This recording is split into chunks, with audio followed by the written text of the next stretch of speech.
केन बेतवा विस्थापितों का हुआ संघर्ष तेज। नेता प्रतिपक्ष उमन सिंघान ने विधानसभा में आवाज उठाने का किया ऐलान। अमित भटनागर का आमरण अनशन अब भी जारी।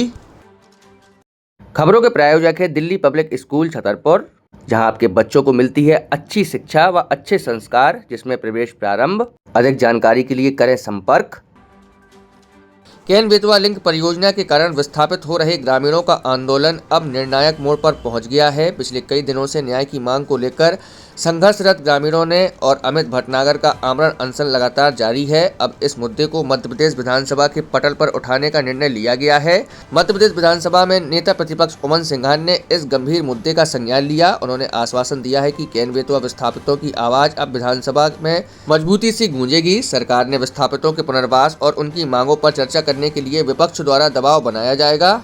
अपनी मांगों को मनवाने के लिए विस्थापित ग्रामीण सरकार का ध्यान आकर्षित करते हुए लगातार अनूठे और गांधीवादी विरोध प्रदर्शन कर रही हैं, जिसमें आमरण अनशन, चिता आंदोलन, मिट्टी सत्याग्रह, जल सत्याग्रह, फांसी सत्याग्रह एवं सूली आंदोलन शामिल है।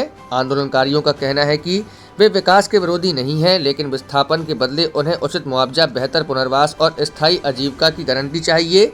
वर्षों से अपनी जमीन से जुड़े इन लोगों का कहना है कि जब तक उनकी मांगों को लेकर कोई ठोस नीति नहीं बनती, तब तक यह संघर्ष जारी रहेगा।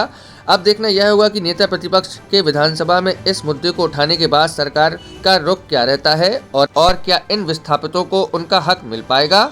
देखिए, कई समय से लोगों की मांग है और प्रशासन कहीं ना कहीं इन लोगों को आश्वासन देता है, लेकिन इनकी मांगे पूरी नहीं करता। अगर इन्होंने कहा है कि मुआवजे में गड़बड़ियां हुई है, सर्वे गलत हुआ, तो प्रशासन को सर्वे कराने में क्या परेशानी। पहले आदिवासी एक छोटे से जगह रहता है, किसान जंगलों में रह रहे हैं लोग, छोटे छोटे मकान हैं इनके।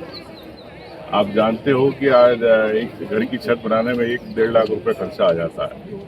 अगर सीमेंट के अपने मिट्टी के अगर आप कपरेल भी लगाए तो 10 रुपए का एक आता है। कई लोगों को जिनके मकान नहीं थे उन लोगों को पैसा मिल गया, जो सामने आई बातें। तो ये इनकी मांग है किसान जय किसान संगठन की, और एक इंसानियत के नाते सरकार को, किसानों को, अपने प्रशासन को समझना चाहिए बातों को। इसी बात को लेके आज मैं आया हूँ। अमित जी आए थे मैं, और जिस प्रकार से उन्होंने पूरी व्यथा बताई थी इस क्षेत्र के रहवासियों की, किसानों की, आदिवासियों की, इन्हीं की मांग को हम पूरा करने आए हैं। मैं समझता हूँ कि सरकार और प्रशासन गंभीरता से लेगा, नहीं तो फिर हमको आंदोलन करना पड़ेगा। किस तरह से आपने बातचीत की है और लेटर भी लिखा है, किस तरह से सहमति बनी है आगे? देखिए, कोई भी बात एक सकारात्मक पहल से होती है। जैसा आप लोगों से बात हुई, अमित जी से बात हुई, इनके संगठन के लोगों से, कि हमारी बात प्रशासन सुने, सरकार सुने, तो सुनना चाहिए। एक आम जनता की बात अगर सरकार नहीं सुनेगी तो कौन सुनेगा। मैं समझता हूँ कि तत्काल इस पर एक कमेटी बनना चाहिए। यहाँ के आदिवासी हो, किसान, उनको सदस्य साथ में लेके काम हो, यहाँ के संगठन के प्रमुख लोगों को लेके चले रहे, और सामने दिखेगी बात। तो इसमें परेशानी क्या है? अगर सरकार नहीं देना चाहती मुआवजा केन बेतवा को लेके, अन्य परियोजनाओं को लेके, तो अलग बात है। अगर सरकार इनके घर उजाड़ना चाहती है तो ये स्पष्ट कर दे सरकार। अगर इनको केस लादना चाहती है तो सरकार स्पष्ट कर दे।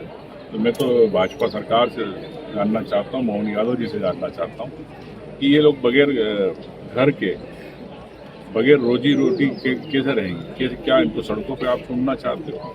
क्या ये प्रदेश की जनता नहीं, ये आदिवासी नहीं है?